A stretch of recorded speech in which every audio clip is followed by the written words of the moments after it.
Gervonta Davis finally reveals his contract is up after the Rolly Romero fight. What does this mean? That's what I'm gonna discuss in this video. What up, fight world? It's your boy Ego, and I'm back with some more boxing. Make sure you smash the like button. Let's jump right into it. Gervonta Davis upcoming fight. He the king of backflips, as you guys see. Rey Mysterio level moves going on. Gervonta Davis had some interesting things to say. A lot of you guys hit me up about it. Let's start from the top. Gervonta Davis said, they put my tickets on sale 1 month before, like I'm effing Michael Jackson or something. And then he put that emoji like, you know. A fan says, okay, Gervonta, I gave you a lot of ish about Mayweather Promotions keeping you in-house. Seems like you're starting to see it. Don't let them ruin what could be a fantastic career if you took some chances. You have talent, show it. So this is what some fans said. And in response, Gervonta Davis says, my contract up. That's why they want me to fight this clown so bad. So I'm assuming he's referring to Rolly Romero, because that's his next fight. So he's saying my contract is up. That is why they want me to fight this guy so bad, this clown. Another fan seen that and said, man, I would love to see you in Canelo's camp. Gervonta Davis responded, I can hold my own weight. No, thank you. So he's saying, you know, I'm my own man. Another fan says, pertaining to boxing, if you could do one thing different, what would that be? Gervonta says, nothing. Everything happens for a reason. Heyman's Planet says, without Floyd, Tank would be fighting in empty arenas like Devin Haney.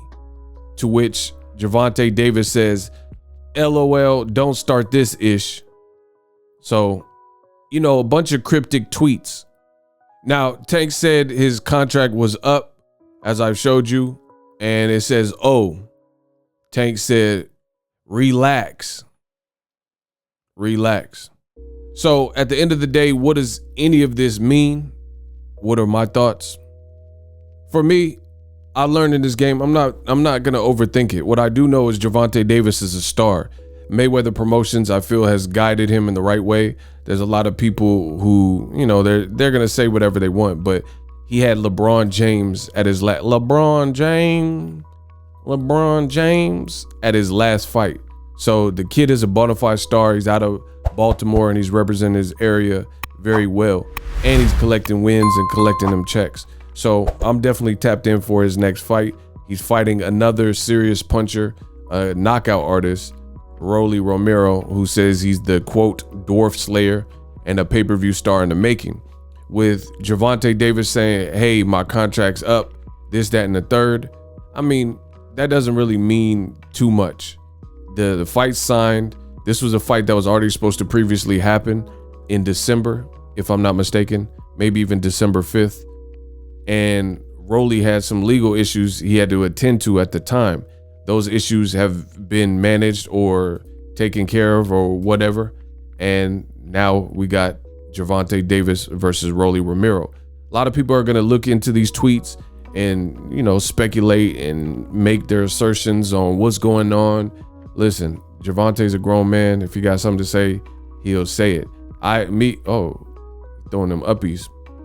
For me, I don't know. It's just not my style. I'm not going to read too far into it. I don't know what any of those tweets mean, you know, as it pertains to his career. And it could just be a fact. He said my career or my contract is up. This is why they want me to fight this guy so bad. I mean, what does that mean? At the end of the day, maybe his contract literally is up after this fight. But either way, this is the guy that's in front of him. This is mandatory. This is what he has to get done. Rolly, he's pretty big, you know, if you look at him next to Gervonta Davis, but Gervonta Davis is an incredible athlete and boxer. And I like the way he's being groomed. So Tank is pulling out all the stops. Looks like he's training hard. He got a great team. Coach K, Calvin Ford, longtime trainer. You know, he's doing his thing. The thing that I also like about Gervonta Davis at this given moment is he looks like he's keeping his weight in check. There were some people who questioned at a point Gervonta Davis's discipline. And they said that Gervonta Davis wasn't truly disciplined, and Tank was gonna be the next Broner, you know, all these types of things. And Tank, he looks like maybe having another kid, whatever the case is, has got his head super clear. He's made weight for his recent fights. He showed up for his recent fights. The thing I liked about his last fight is, I mean, I already know the kid got cracks. I talked to some people on his team that have seen him since he was yay big when he was a kid, and they said he sparred with heavyweights and cruiserweights and was knocking people out and or breaking people's noses in training camps and stuff like that. So that's, I mean, just look at the Ivan Redcash sparring. Ivan Redcash is a guy that fought Danny Garcia at welterweight, and Danny Garcia went the distance with him. You know what I mean? And then you look at the sparring with Tank, and it looked like Tank was feeding Ivan Redcash, if I'm just being real. So clearly Tank Davis is a special type of fighter. So I like everything I'm seeing. He got Lil Durkio and Dirk and people walking him out. The celebs are coming out. He got the stylish tassels and the Lakers Black Mamba colors. I mean, he got the winning formula to keep winning. I don't know what none of them tweets mean, but he got to focus on the task at hand, which is Rolly Romero. So that's what I'm looking forward to. The thing, as I was saying, that I liked in his last fight is he was supposed to fight Rolly, as I mentioned to you, and Rolly had to take care of some things. So in steps a once beaten Isak Pitbull Cruz, and he came to fight, y'all. Isak Pitbull Cruz, he lived up to his nickname. He came to fight. That's what I like. He came to fight. You know what I mean? And Tank showed, he's already showed he's a knockout artist, but in this fight right here that you see on screen, he showed that he could get it done skillfully and injured and with a handicap. That's talent, because in boxing, you're not going to knock everyone out. Even Deontay Wilder found that out, you know, in the Tyson Fury fight, even though he knocked him out in the first fight, right? But it's very hard. Big punchers like Lucas Matisse, Marcos Maidana, Manny Pacquiao, I mean, anybody, whoever, Wilder, Julian Jack, they didn't knock out every single person. So I like to see what Tank showed me. And it was an extraordinary Boxingego watch party covering this fight. Fans tuned in, tons of comments. The energy is always high. They've been putting good undercards together on Tank's undercard. It is a pay-per-view, so I like to see that.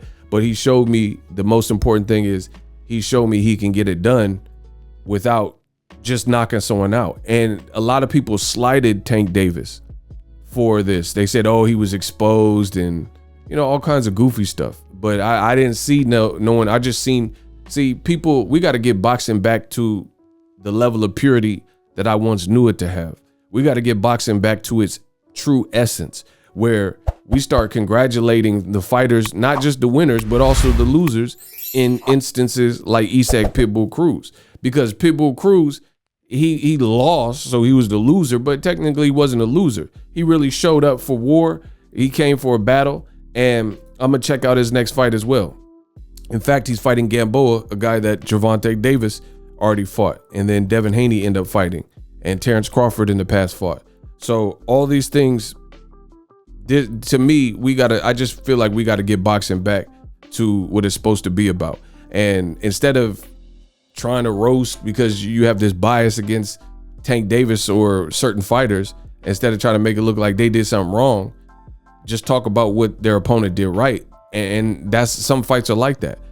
I like what I seen from Tank because he was showing different dimensions and swag and a different level of skill and thinking.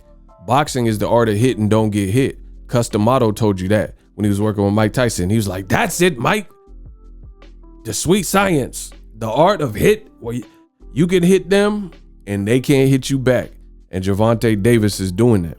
Again, a lot of people, they panicking and sending me the tweet like, oh, you know, trouble in paradise. I don't care about none of that. Ooh, that was nasty. That was nasty. Ooh.